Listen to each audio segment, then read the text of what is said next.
Good morning students.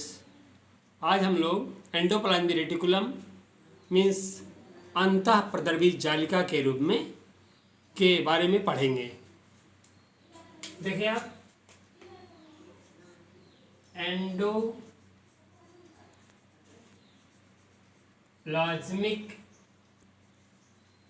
Reticulum short में लिख सकते हैं ER, एंडोप्लाज्मिक रेटिकुलम, अंतः प्रदर्भी जालिका।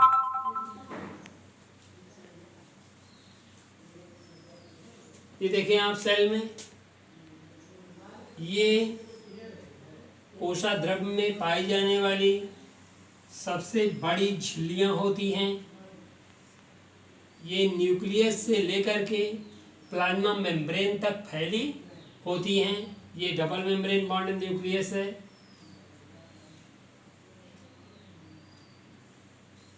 इस तरह से ये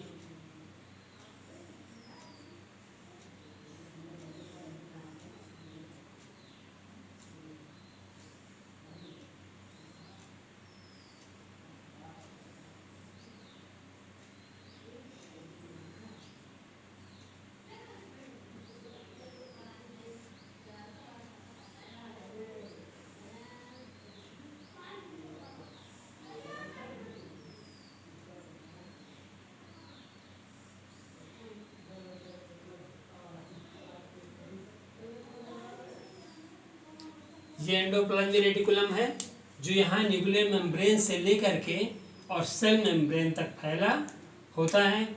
इसकी कुछ टुकड़े नुमा ये जीवद्रव्य में इस तरह स्वतंत्र रूप से भी पाए जा सकते हैं। इस पर राइबोसोम कण भी चिपके हो सकते हैं और नहीं भी हो सकते हैं।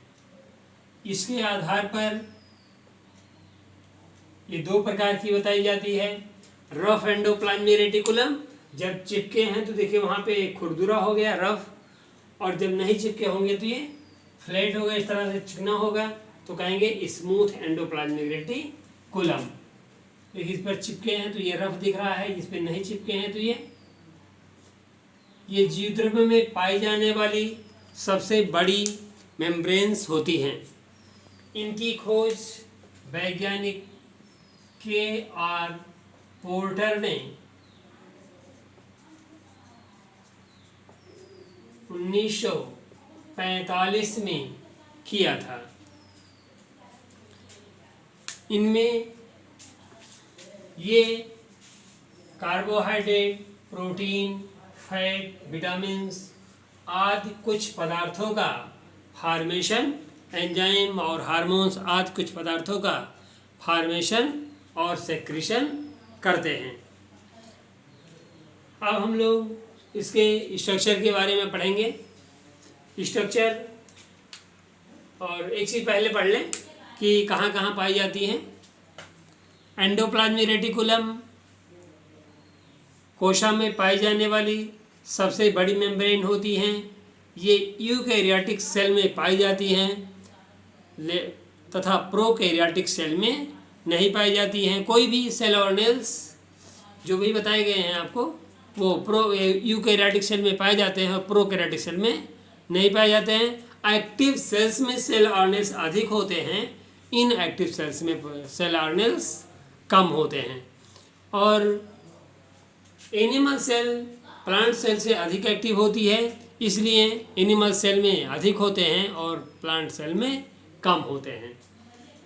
हम लोग अब स्ट्रक्चर के बारे में पढ़ेंगे। ये 3 प्रकार की सेल रचनाओं से मिलकर बना होता है। ये देखिए आप, इस तरह से कुछ वक्र रचनाएं होती हैं।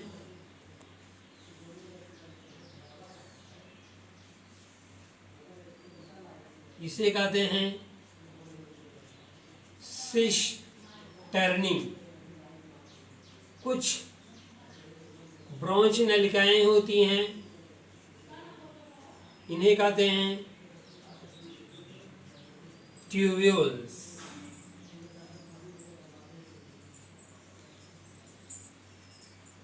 ये ट्यूब्यूल्स हैं और कुछ सैक लाइक या थैली के आकार की रचनाएं होती हैं, इन्हें कहते हैं वेसिकल्स। इस तरह से ये इन तीनों नलिकाओं से, इन तीनों रचनाओं से मिलकर बना होता है। इसे कहते हैं सिस्टर्नी, जो थोड़ा सा टेढ़ी मेढ़ी इस तरह से कर्व होती हैं, इसे कहते हैं सिस्टर्नी। ये ब्रांच होती हैं, इसे कहते हैं ट्यूब्यूल्स। और ये सैक लाइक थैली के समान संरचनाएं होती हैं, जिसे कहते हैं वेसिकल्स। इस तरह ये तीन प्रकार की रचनाओं से मिलकर बनी होती हैं। अब हम लोग जानेंगे फंक्शन ऑफ ईआर। ईआर या एंडोप्लाज्मिक रेटिकुलम, इसके मुख्य फंक्शन आपको हम बताएंगे और कुछ फंक्शन आप बुक से पढ़ेंगे। देखें, इसके बनने से सेल दो पार्ट में डिवाइड हो गई।